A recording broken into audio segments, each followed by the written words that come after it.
Today we are diving into one of the biggest game changers in modern Excel – dynamic arrays. Here is the concept. You write one formula and Excel automatically fills the rest. No more dragging, no more copying down. It just spills. Dynamic arrays return multiple values from a single cell, vertically, horizontally or both. But why should you care? Because they can save you time and headaches. Let's say your data changes. The formula updates automatically. Need to filter or sort on the fly? It just works. Dynamic arrays make your spreadsheets smarter and easier to maintain.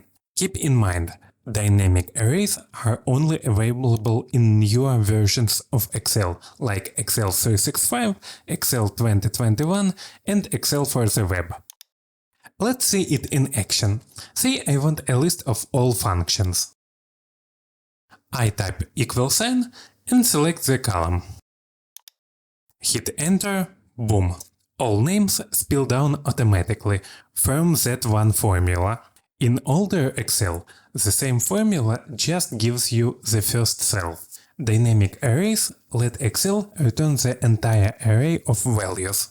And this is light blue border.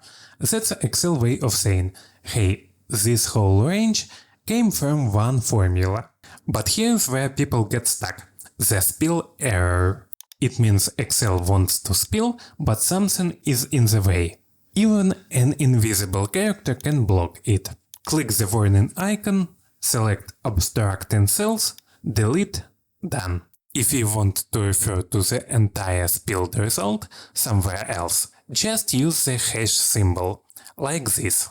That tells Excel, give me everything that spilled from this cell. It's like a dynamic reference always stays in sync. To recap, dynamic arrays let you do more with less. Fewer formulas, less effort, cleaner spreadsheets. That's it for the introduction to dynamic arrays. In the next videos, we'll explore powerful functions and see how they can solve real-life Excel problems. Make sure to subscribe so you don't miss what's next. See ya!